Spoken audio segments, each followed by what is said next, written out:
Berusahalah sungguh-sungguh supaya panggilan dan pilihanmu makin teguh. Sebab jikalau kamu melakukannya, kamu tidak akan pernah tersandung. Dengan demikian, kepada kamu akan dikaruniakan hak penuh untuk memasuki kerajaan kekal, yaitu kerajaan Tuhan dan Juru Selamat kita, Yesus Kristus. Amin, saudara. Amin. Saudara yang kekasih dalam Tuhan, Petrus menasihatkan lewat suratnya supaya setiap orang percaya berusaha dengan sungguh-sungguh. Ini satu nasihat pastoral, pengembalaan. Setiap anak Tuhan, marilah hendak berusaha dengan sungguh-sungguh supaya panggilan dan pilihanmu makin diteguhkan. Amin, saudara. Kita adalah orang yang dipanggil dan dipilih. Amin. Tetapi masih ada satu bagian yang harus juga digenapi dalam hidup kita, yaitu setia. Kalau kita dipanggil, puji Tuhan. Setelah dipanggil, kita menjadi orang-orang pilihan dari antara orang panggilan. Puji Tuhan. Tetapi apa gunanya semuanya itu kalau tidak disertai dengan kesetiaan? Amin. Langkah akhirmu menentukan di mana engkau berada. Nah, saudara yang kekasih dalam Tuhan, Petrus katakan dalam ayat 11, dengan demikian kepada kamu akan dikaruniakan hak penuh untuk memasuki kerajaan kekal, yaitu kerajaan Tuhan dan Juru Selamat kita, Yesus Kristus. Rupanya setiap anak Tuhan, setiap orang percaya yang masuk surga itu diberi hak untuk masuk surga. Kalau tidak diberi hak untuk masuk surga, tidak bisa masuk surga.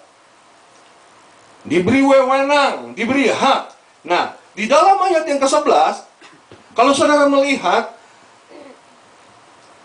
dikaruniakan hak penuh untuk memasuki kerajaan kekal, yaitu kerajaan Tuhan dan Juru Selamat kita, Yesus Kristus. Saya yakin dan percaya semua orang Kristen, semua orang percaya mempunyai satu cita-cita yang sama, yaitu masuk surga. Amin, saudara. Sama bukan? Saya mau masuk surga. Tentu saudara juga mau masuk surga. Amin. Nggak ada di antara kita sama-sama orang Kristen, saya mau masuk surga, yang sana angkat tangan, saya nggak mau. Pasti sama. Satu cita-cita, satu tujuan, satu kerinduan, yaitu untuk masuk kepada kerajaan kekal. Untuk masuk kepada kerajaan surga, tentunya ini menjadi perhatian yang paling utama dari setiap anak Tuhan. Bagaimana supaya bisa masuk surga? Kalau cita-cita kita untuk masuk surga, itu adalah fokus utama kita, perhatian utama kita, tentu kita akan berpikir bagaimana kita bisa ada di situ. Kita bisa masuk ke surga. Nah, saudara yang kekasih dalam Tuhan, setiap orang ini berbeda-beda. Usia saja berbeda, ada yang tua, ada yang sedang, ada yang muda, ada yang remaja, dan ada yang anak-anak. Dan kalau Tuhan panggil setiap orang percaya untuk masuk surga, Tuhan tidak membeda-bedakan yang tua masuk surga, yang muda tidak masuk surga. Nah, Tuhan juga menaruh satu kriteria, menaruh satu peraturan untuk masuk kerajaan surga. Kalau Tuhan kasih peraturan bahwa mereka yang masuk kerajaan surga hanya yang tua-tua saja,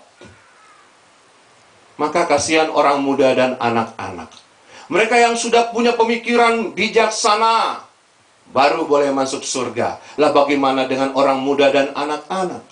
Atau Tuhan menaruh satu peraturan bahwa yang masuk surga hanya orang-orang yang umurnya 40 sampai 50 saja. Tidak adil.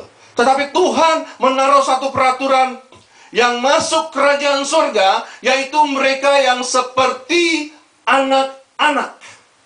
Jadi anak-anak bisa, remaja bisa, kaum muda bisa, orang dewasa bisa, orang tua bisa. Nah, itu Tuhan sampaikan di dalam Alkitab Injil Markus pasal yang ke-10, mulai ayat 14 sampai dengan ayat yang ke-15. Saya mau bacakan buat saudara. Markus pasal yang ke-10, mulai ayat 14 sampai dengan ayat yang ke-15. Saya bacakan pada saudara. Demikian bunyi firman Tuhan. Ketika Yesus melihat hal itu, Ia marah dan berkata kepada mereka, "Biarkan anak-anak itu datang kepadaku, jangan menghalang-halangi mereka, sebab orang-orang seperti itulah yang empunya kerajaan Allah." Ayat 15, "Aku berkata kepadamu, sesungguhnya barang siapa tidak menyambut kerajaan Allah seperti seorang anak kecil, ia tidak akan masuk ke dalamnya." Amin, saudara. Kriteria yang Tuhan pakai adalah ukuran yang paling sederhana, paling simpel, paling gampang. Seperti anak-anak. Luar biasa. Jadi semua orang kalau melakukan apa yang Tuhan mau, seperti anak-anak ini, maka mereka boleh melihat kerajaan Allah. Ketat sekali ayatnya mengatakan di dalam ayat yang ke-15 berkata begini, "Aku berkata kepadamu, sesungguhnya barang siapa tidak menyambut kerajaan Allah seperti seorang anak kecil, ia tidak akan masuk ke dalamnya." Nah, saudara-saudara, untuk masuk kepada kerajaan Allah, dikatakan kita harus menjadi seperti anak kecil. Bukan berarti cara berpikir seperti anak-anak kecil yang belum tahu apa-apa dan orang sudah dewasa lalu berpikir seperti itu. Tetapi yang dimaksudkan berbicara secara rohani, yaitu kehidupan yang mengalami kelahiran yang baru, sehingga kita memiliki sifat tabiat seperti orang yang baru lahir, polos. Tidak ada trik-trik di situ. Polos, saudara. Tulus pemikirannya, saudara. Seperti anak kecil, kata Tuhan Yesus Kristus. Nah, saudara-saudara yang kekasih dalam Tuhan, mari kita melihat bagaimana kalau seseorang menjadi seperti anak kecil dan menyikapi kerajaan Allah seperti anak kecil. Luar biasa. Anak kecil tidak berteologi, ya saudara. Dia polos-polos aja. Kalau dia sakit, pikiran pertama anak kecil yang sudah dididik oleh orang tuanya, yang anak Tuhan, berbicara, berdoa.